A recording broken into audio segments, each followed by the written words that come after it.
Приветствуем вас на канале Раиса Горяченко «Дача, сад, огород, цветы».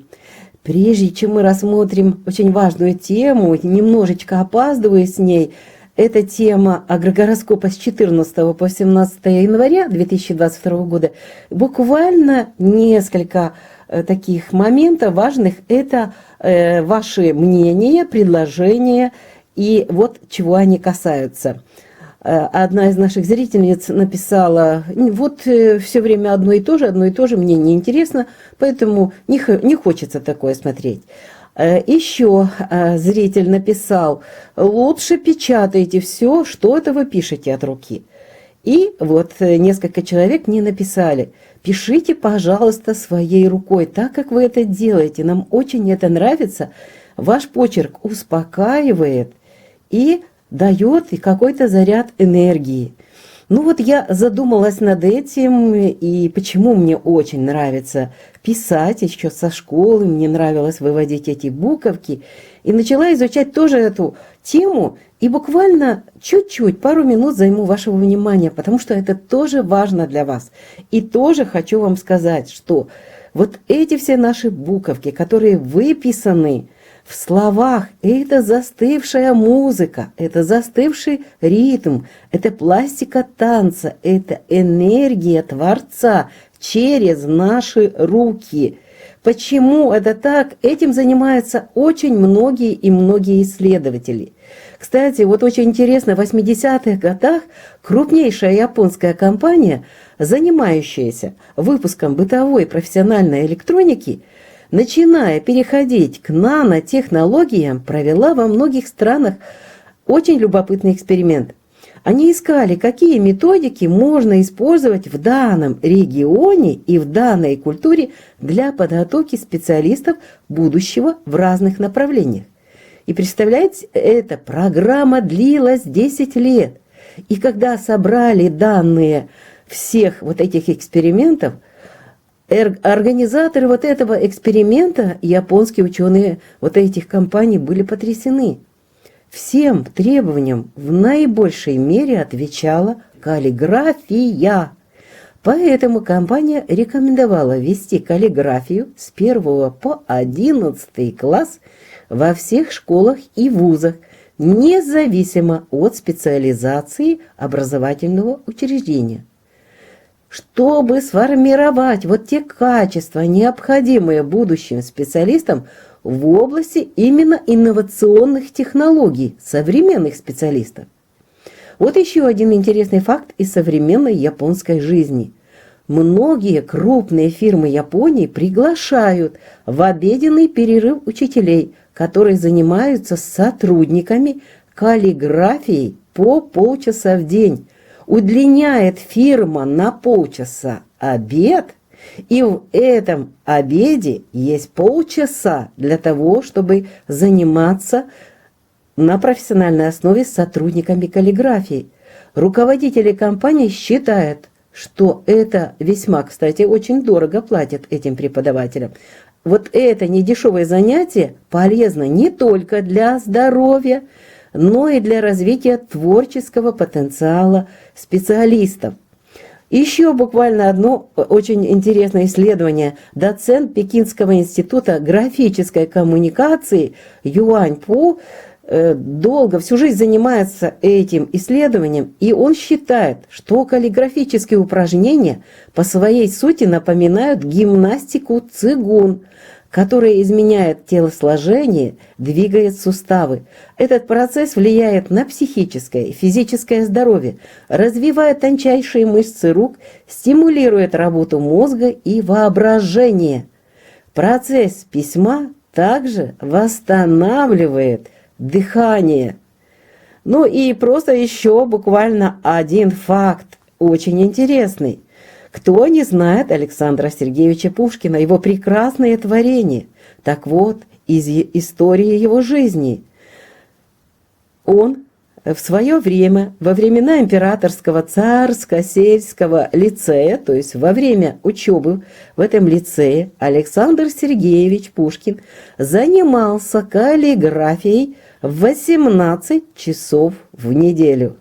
Вы можете себе представить, откуда вот это красивое, вот такое льющееся, прекрасное творение в виде слов, буквы складываются в эти прекрасные слова, и вот эти прекрасные строчки текут, текут словно от божественного источника и ложатся на наши сердца.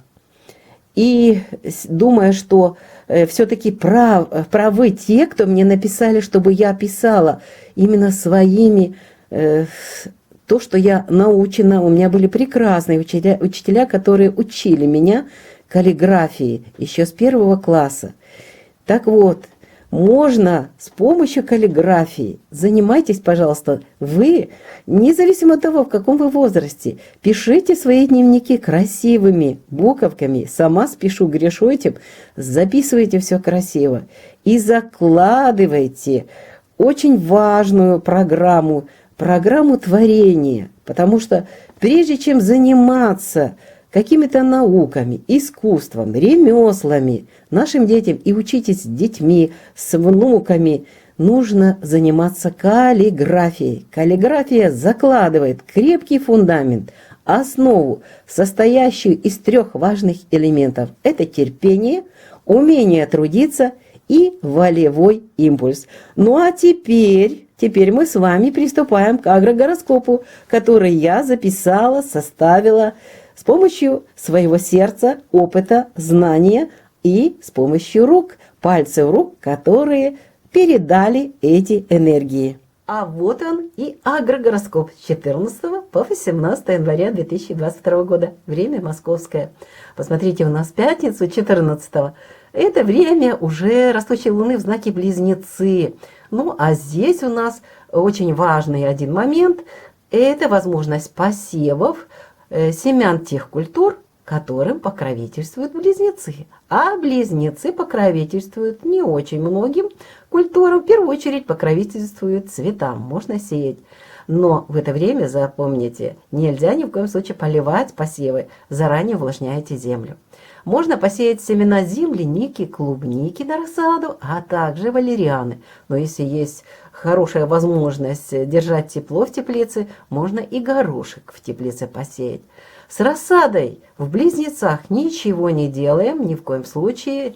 Пикировку тоже не проводим. Для цветов очень актуально, судя по вашим продолжающимся письмам, мушка, тля пошла, защита от вредителей и болезней. Пожалуйста, обрабатывайте. В комнате обрабатывайте биопрепаратами или из аптечки препараты. Это у нас нашатырный спирт и перекись водорода. Далее, поливы и подкормки в знаке стихии воздуха не проводим. Гниют корни, растения погибают очень медленно. В саду очень актуально кормление птиц. Очень прошу вас, они уже выстрадали вот этот период начала зимы. И сейчас настолько нужна им пища. И давайте им, пожалуйста, зернышки, не кормите их хлебом, иначе они погибают. Зеленые операции не проводим, близится полнолуние, очень опасное время, когда мы проводим зеленые операции, то есть срезаем части растений для комнатных цветов. Кстати, и обрезать сад в это время тоже нельзя, хотя это, казалось бы, зима, растения никогда не спят. Это так называемое зимнее состояние покоя, но там постоянно идет внутри процесс, жизнь кипит. Рыбалку отменяем пока. Степан Иванович, не спешите, ваша жена права, не надо на рыбалку сейчас идти, полнолуние близится, рыба не любит в это время ловиться, потому что в это время и так много энергии, и ей не нужно искать пищу дополнительную. По квашению, естественно, не проводим в близнецах, сухая получается капуста. Настойки очень хорошо готовить, готовьте. А вот что касается 2 дней, даже 3 дней, ну вот мы сейчас рассмотрим, здесь переходный период у нас, только часть 15-го, это днем близнецы, а уже с 19 часов идет время энергии стихии воды, рак. Поэтому будет для дня та же программа, что и 14-го. И я здесь вот этот кусочек плодотворного, продуктивного времени, рак – это продуктивный знак, но далее мы не сможем пользоваться этими энергиями, так как начинается сожженный путь полнолуния. Поэтому, смотрите, с 20 часов вечера и до конца суток, да, мало, но предостаточно для посевов. И вот здесь можно посеять после 20 часов вечера. Делаю акцент, можно посеять уже в знаке рак. Семена на рассаду томатов, баклажанов, перца, капусты, огурцов, других вершков, зеленых культур. Все это можно и цветов тоже посеять. Рассада. С рассадой можно уже работать с 20 часов и тоже до конца суток. Далее не трогаем эти растения.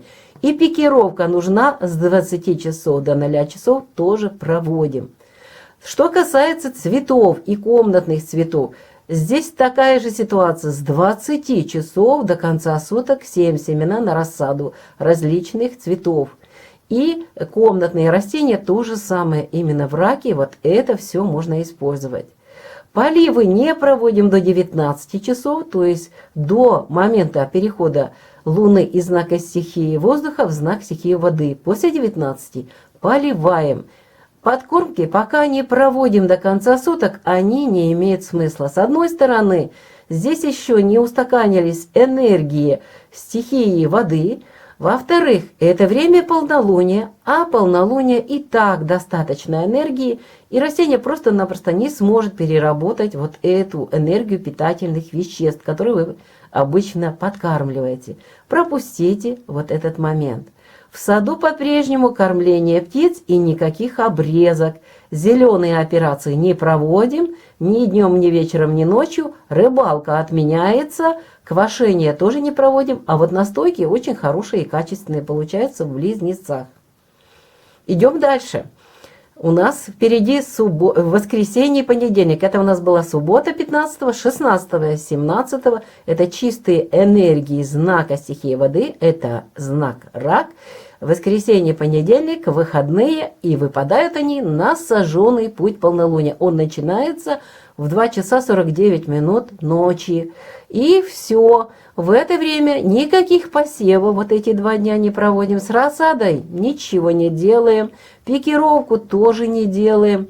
Что касается цветов, очень хорошо поливать. Подкормки минимальные. Если можно уйти от них, не делайте эти подкормки, потому что очень большая энергия идет, космическая подпитка. Для комнатных цветов тоже актуальны поливы, ну и немного подкормочек. Поливы хорошо, подкормки хорошо в эти дни. В саду по-прежнему кормление птиц, буду напоминать, хочу, чтобы вы их сохранили. Это будущие наши помощники. Зеленые операции не проводим, на рыбалку не собираемся и не идем. Лучше идем в магазин, покупаем уже готовую рыбу. Квашение не проводим, настойки в это время тоже не делаем. Это знак рак. И вторник. Это у нас уже переход Луны из знака рак в знак стихии огня, в знак лев. И это время самого полнолуния. Наивысшая точка. Ни посевы, ни рассады, ни пикировку с рассады, никаких действий здесь не проводим. Полнолуние на то оно и полнолуние. Отдых. Берегите, пожалуйста, в это время, не загоняйте различными физическими нагрузками. Не надо в это время этого делать. Достаточно космической энергии, ее предостаточно. Вот с цветами и комнатными растениями поработаете, защитите от вредителей и от болезней. Это легко и просто. Поливы 18-го бесполезные. Знак стихии огня. Воду не воспринимает растения. Подкормки тоже. В саду продолжаем кормить птичек каждый день и по несколько раз. Зеленые операции не проводим, на рыбалку не идем, квашение не делаем, а вот настойки в знаке льва супер. Очень хороший получается. Наша очередная рубрика «Луна для дома», для здоровья с 14 по 18 января 2022 года. Когда пишу вот эти все агрогороскопы, ловлю себя на такой мысли, что как быстро летит время. Вот недавно только были первые числа, и сейчас уже, вот смотрите, рассматриваем 14 января, пятница. Что мы можем сделать и что, ну, на что нужно обратить внимание по дому, по уходу за телом. Печка в знаке Близнецы горит без дыма, тесто очень хорошо получается. Рукоделие нет, оно не идет, качества нету. Вот обратите внимание на то, что вы можете сделать со своими волосами. Почему? Потому что дальше у нас полнолуние, и уже работать с волосами, с ногтями, и обрезать их нельзя будет. Нельзя терять энергию. Поэтому нужно использовать вот этот день 14 для стрижки волос, стрижки ногтей. Можете красить волосы. Но я все-таки делаю акцент на то, что вы использовали органику. Можете мыть волосы. Вот это все будет очень хорошо. Вот очистка кожи, еще это у нас курс начнется сразу после полнолуния. На растущей луне и до полнолуния, в момент полнолуния мы этим не занимаемся. Вот ремонт очень хорошее время. Проветривать вещи очень хорошо. Стирать в это время можно. И убирать тоже можно. Но если вы решили генеральную уборку сделать, то чуть-чуть позже перенесите вот на эти периоды перед полнолунием. Но давайте рассмотрим более подробно. Суббота-воскресенье. Это очень важные дни. Казалось бы, выходные. Что мы можем здесь сделать? А смотрите, день субботы пройдет под знаком стихии воздуха, близнецов. Значит, можно днем растапливать камины, печки и без проблем. Вечером может быть дым. Учтите. Тесто прекрасно получится, но с рукоделием откладываем эти дела. До 18 часов постарайтесь сделать все нужные операции с волосами. И постричься, и подкрасить, и помыть волосы, и постричь ногти. Все до 18 часов сделайте. Затем наступает время вот этого стихии воды, время рака, а в это время нежелательно. Я стараюсь проскакивать эти моменты с волосами, потому что этот знак и проблемы, и жирные волосы очень быстро моешь, не моешь, какой шампунь только не берешь, жирные волосы, перхоть появляется, поэтому его пропускаем. Ну и стричься уже далее в этом знаке, уже чистая энергия, тем более полнолуние, тоже нельзя. Очистка кожи мы не делаем пока. Итак, в субботу мы можем делать ремонтные работы днем, а вот проветривать вещи только до 13 часов. Затем наступают вот эти 3 градуса переходных из знака в знак, поэтому до 13 часов можем спокойно, если солнце и ветер, используем это время для того, чтобы проветрить те же матрасы, одеяла, подушки, вынести на воздух. Это очень хорошее дело. Стирка и уборка тоже пройдут хорошо. А вот теперь идем к воскресенью.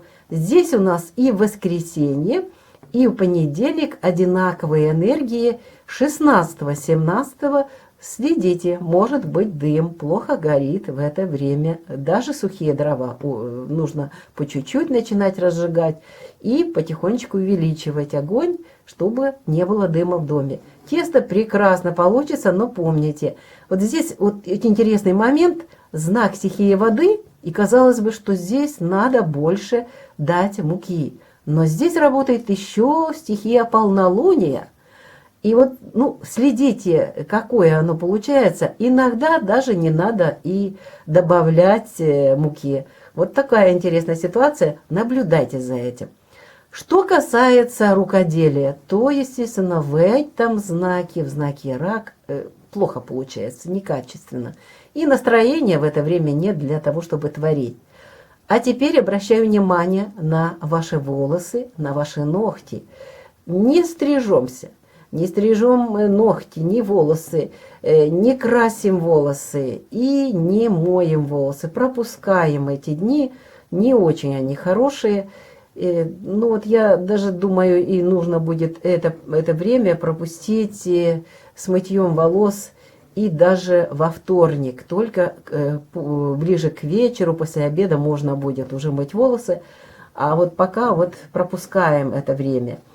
С очисткой кожи у нас тоже пока пропускаем это дело. Ремонт тоже не проводим, бесполезно.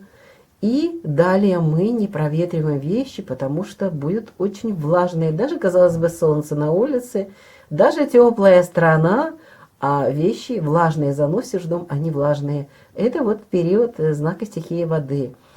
А вот генеральная уборка, генеральная стирка, качественная стирка, вот это можно сделать в дни рака. Прекрасно получается. Вот для этого используйте этот день. Остается у нас один день. Здесь переход снова же энергии воды в энергии льва. Это огненная энергия. И этот переход осуществится в 7 часов утра. Поэтому во вторник, и это полнолуние, с печкой проблем не будет. Практически, если вы днем будете уже зажигать после 7 часов, энергии огня помогут и поддержат огонь. Тесто прекрасно получается в полнолуние. Единственное, что очень быстро, оно сходит даже быстрее, чем обычно, поэтому тут уже будьте внимательны, чтобы не упустить этот момент. И рукоделие в это время тоже прекрасно во льве получаются просто творческие работы высокого качества. С головой, с волосами, с нашими ногтями лучше пропустить эти манипуляции. Это полнолуние. И вот еще один момент, что касается ремонта. До 8 часов вот нужно что-то срочно сделать. У меня есть такие сообщения. Вот нам надо, как вот этот день определить. Да, это полнолуние, да, надо отдохнуть. Но вот нужно что-то сделать только после 8 часов утра. Можете там какие-то дела сделать. Случилась авария и нужно делать. Делайте после 8 утра. Далее, проветривание вещей тоже после 8 часов утра.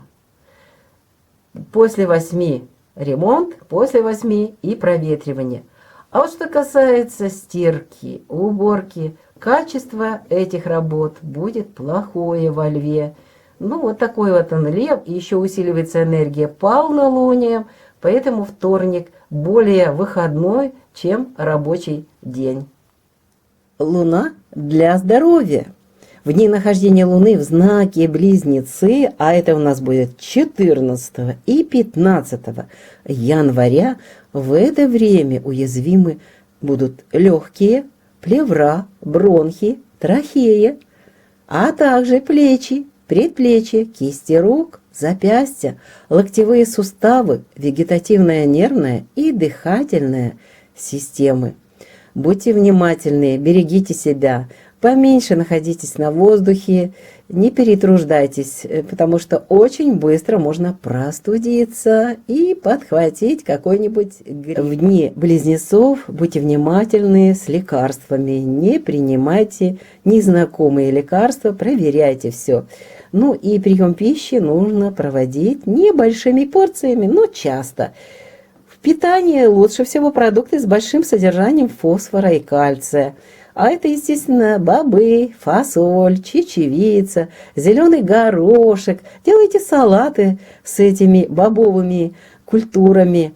Соя очень хороша в это время. Ну, естественно, орехи, мак, кунжут, миндаль. Зеленые различные, в том числе и укроп, если есть у вас в замороженном виде, у многих есть зеленые культуры, гранаты еще есть, цветная капуста, различные каши, какие вы желаете, что вам нравится и захочет ваш организм, он подскажет. Хорошо сейчас есть авокадо, готовьте рыбу, из рыбы различные продукты, ну, используйте рыбопродукты, морепродукты.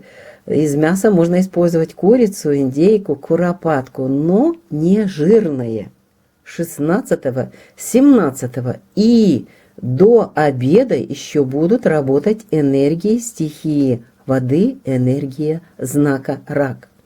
А в дни нахождения Луны в этом знаке уязвимы грудная клетка, а также печень, желчный пузырь, желудок, двенадцатиперстная кишка, поджелудочная железа, пищевод, вся нервная и вся пищеварительная системы.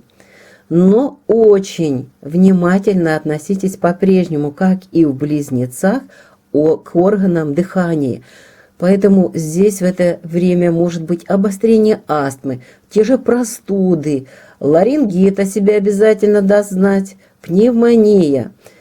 И также в это время ревматизм беспокоит многих, заболевание щитовидное, вилочковый желез. Вот вы уже знаете, предупреждены, можно заранее себя в этом периоде просто проплыть, как на волне, подготовившись, не занимаясь особо большими работами на холоде, одеваясь тепло и не перетруждайтесь. Здесь у нас еще и энергии полнолуния будут работать. Ну и в это время нельзя переедать. Не допускайте, пожалуйста, агрессию, перепады настроения. Старайтесь находиться на волне гармонии и мира. Пусть весь мир там что хочет делает, а внутри находитесь в мире с собой. Нельзя в это время свежие молочные продукты, сырые овощи. Очень нежелательно и вообще запретите в это время холодную еду с холодильника, холодные напитки. Все это в это время опасно. Обостряются астмы, простуды, поэтому откажитесь от этого. Что можно? Да легкая пища, салаты из отварных овощей. Стригите разные отварные овощи, любые салаты, смешивайте и смешивайте их еще, добавляя масло, сметану, то, что вам нравится и что у вас есть. Поэтому эти салаты в это время, в дни стихии воды, в знаке рак, очень хороши для нашего тела. И прекрасно в это время получаются, кстати, очень вкусные овощные супы. Ешьте ржаной хлеб, используйте различные рыбы, морепродукты, морскую капусту, картофель, топинамбур, морковь, свеклу, миндаль, фисташки, кокосовые орехи, экзотические фрукты. Ну, что у кого есть. То, что заготовили, тоже используйте.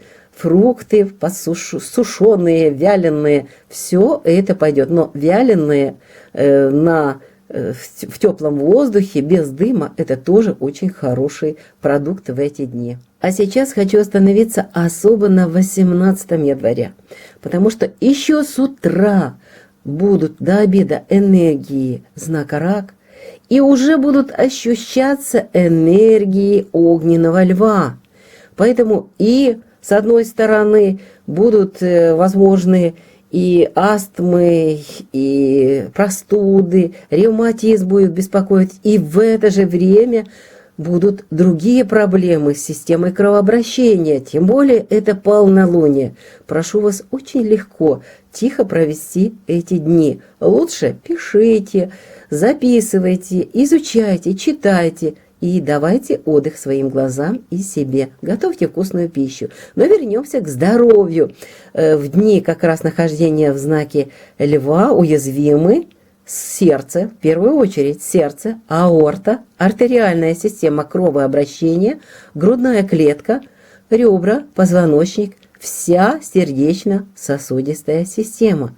И это полнолуние. Представляете, какая мощная нагрузка будет на наш организм 18 января. Прошу, запишите красными буквами себе где-то 18 быть бдительным, беречь себя. Ну а в питании в этот день должны быть протеины, витамины D и C. Поэтому используйте натуральные соки и травяные чаи. Те соки, которые вы заготовили или можете сейчас сделать. Потому что я знаю, что готовите вы натуральные соки, замечательные заготовки. Вот сейчас они очень хороши. И травяные любые чаи. Готовьте различные блюда из рыбы, морепродукты различные. Печеный картофель в отвале, это самый вкусный. Кстати, и очень вкусный получается картофель печеный именно в дни льва. Яблок сейчас море, можно их есть. Груши еще есть. Хурма, цитрусовые, ананасы, авокадо. А фасоль – это просто прекрасные блюда. Из фасоли можно готовить чечевица, соя, горох. Если есть возможность, маслины используйте. Чеснок рекомендую в умеренном количестве, полнолуние. И на ночь не ешьте чеснок во льве. Это опасно для вашего здоровья. Грецкие орехи, пожалуйста, ешьте сколько вам хочется. Семена подсолнечника можете слегка поджарить, можете сырые. Можно зелень, которую вы заморозили или высушили, использовать при приготовлении чаев, настоев различных. Зеленый чай используйте. Моркови как можно больше в это время ешьте, каротин очень нужен сердечку. Ну, а каши готовьте из пшена, из овсянки, из гречки, риса. Вот эти крупы очень полезны для нашего организма. Да и супы с этими крупами в эти дни очень хороши. Ну что ж, такой большой сегодня у нас агрогороскоп получился, и мы выполнили замечание одной из наших зрительниц, что-то новое добавили, потому что мы всегда сами учимся и делимся этими знаниями и опытом. И ваши просьбы мы тоже уважили, мы продолжаем и будем продолжать писать. Часть что-то будем печатать для того, чтобы более удобно и быстрее освещать различные вопросы. Раиса Горяченко, Александр Волик подготовили это видео для вас. Мы прощаемся с вами всего-навсего до завтра. До новой встречи в наших новых видео. Будьте все здоровы. Прекрасного, светлого вам настроения.